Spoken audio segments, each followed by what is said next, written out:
नमस्कार, पिंकल मेहरा डोगरा जर्नलिस्ट में।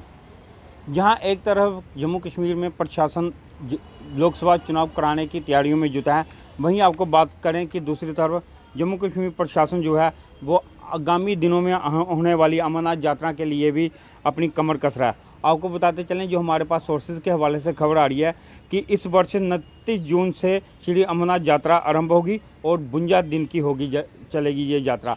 जो हमारे पास सोर्सेज के हवाले से खबर आ रही है कि इस बार जो अमरनाथ यात्रा होगी वो 29 जून से शुरू होगी और ये जो यात्रा है ये लगभग 52 दिन की होगी।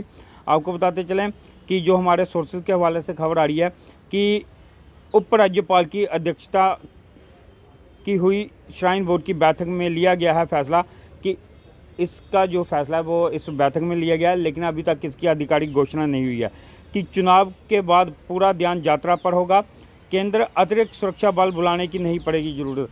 और आपको बताते चले, जो सुरक्षा बल इस समय चुनावों के दौरान जहां पर आए होंगे, उन्हीं सुरक्षा बलों के साथ ही अमरनाथ यात्रा को भी करवाने पर जो है कि ध्यान दिया जा रहा है कि। और जो आपको बताते चले, मार्च के अंत में शुरू की जा सकती है पंजीकरण की प्रक्रिया और आरती का सीधा प्रसारण भी होगा। जो इसके लिए पंजीकरण करना है इस अमरनाथ यात्रा के लिए, ये मार्च के अंत में इसकी प्रक्रिया जो है वो शुरू की जा सकती है और जो अमरनाथ यात्रा की आरती है उसका भी वो सीधा प्रसारण जो है वो किया जा सकता है इस पूरी यात्रा का।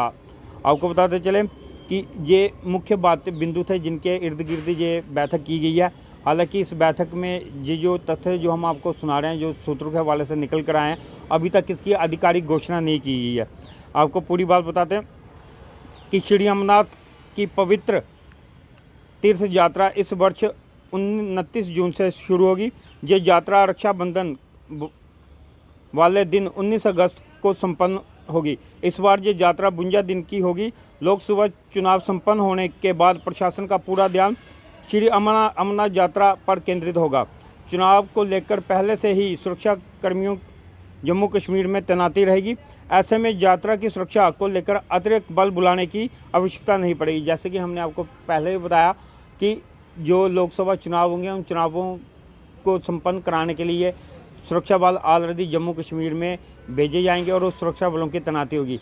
जैसे ही चुनाव खत्म होंगे तो उन्हीं सुरक्षा बलों के साथ ही श्री अमरनाथ यात्रा को संपन्न कराने की जो प्रक्रिया है वो शुरू कर दी जाएगी। हालांकि यात्रा को लेकर तैयारियां व यात्रा मार्गों को दुरुस्त करने के प्रबंध पहले से ही शुरू कर दिए गए हैं। इसकी जो तैयारियां और जो मार्ग है, यात्रा मार्ग, उसको ठीक ठाक करने के जो प्रबंध है वो पहले से ही शुरू कर दिए गए हैं। उपराज्यपाल मनोज सिन्हा की अध्यक्षता में बुधवार को श्री अमरनाथ श्राइन बोर्ड की बैठक हुई, जिसमें बोर्ड के अन्य सदस्यों ने भी भाग लिया। सूत्रों ने बताया कि बैठक में अमरनाथ यात्रा की तैयारियां, यात्रा की अवधि, पंजीकरण शुरू करने समेत सभी संबंधित मुद्दों पर विचार विमर्श किया गया। हालांकि बोर्ड की बैठक में की आधिकारिक जानकारी नहीं दी गई है।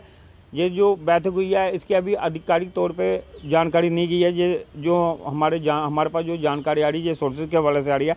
लेकिन यात्रा को 29 जून से शुरू करने की तैयारी है। यात्रा के लिए पंजीकरण की प्रक्रिया इस महीने के अंत में शुरू की जा सकती है। एडवांस पंजीकरण व पंजीकरण विभिन्न बैंकों की शाखाओं में होगा। इसकी विस्तार से जानकारी बाद में मिलेगी। हमेशा की तरह इस बार भी पंजीकरण के लिए स्वास्थ्य प्रमाण पत्र जरूरी होगा। जैसे कि हर साल होता है कि जिन लोगों ने भी यात्रा के लिए पंजीकरण कराना, उनके लिए उनका जो मेडिकल प्रमाण पत्र यानी कि मेडिकल जो होता है वो जरूरी होगा।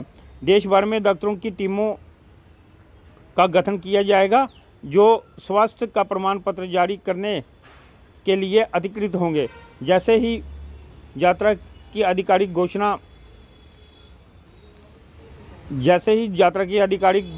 की जाएगी, तैयारियां भी जोर पकड़ेंगी। वहीं यात्रा के दौरान पवित्र गुफा से आरती का भी सीधा प्रसारण होगा। जैसे ये सारा कार्य हो जाएगा, उसके बाद जब यात्रा शुरू होगी और यात्रा के दौरान जो अमरनाथ यात्रा में जो आरती की जाती है उसका भी जो है कि वो सीधा प्रसारण करने की तैयारियां की जाएगी। आवश्यक सेवाओं के लिए जल्द ही संबंधित जिला उपायुक्त अधिसूचना जारी करेंगे। इसके साथ देश भर से यात्रा न आने वाले श्रद्धालुओं के लिए लंगर लगाने की व्यवस्था की तैयारियां भी शुरू हो जाएंगी। पिछले वर्ष करीब 120 लंगर लगाने की अनुमति दी गई थी। आपको बताते चलें, जैसे ये सारी चीज़ें कंप्लीट हो जाएंगी उसके बाद लंगर व्यवस्था जो होती है, तो लंगर लगाने वालों को भी जो उनकी फॉर्मेलिटीज़ वगैरह होती है वो पूरी करके उनको भी वो स्पेस जो है वो मुहैया करवाई जाएगी। और जैसे कि बताया गया कि पिछले साल लगभग 120 के करीब लंगर वालों को परमिशन दी गई थी। ये थी अभी तक की बड़ी जानकारी जो हमारे पास सूत्रों के हवाले से आ रही है कि 29 मार्च से ये यात्रा जो है वो इस दफ़ा जो यात्रा है वो लगभग 52 दिन की रहने वाली है। अमरनाथ पवित्र श्राइन बोर्ड की जो अमरनाथ यात्रा है वो लगभग 52 दिन की हो सकती है, जो हमारे पास सोर्सेज के हवाले से खबर है। अब आप सब लोगों की इस पर क्या राय है, अपनी राय कमेंट्स बॉक्स में दीजिएगा। इस तरह के और अपडेट के लिए जो ही देखते रहिए डोगरा जर्नलिस्ट न्यूज़। नमस्कार।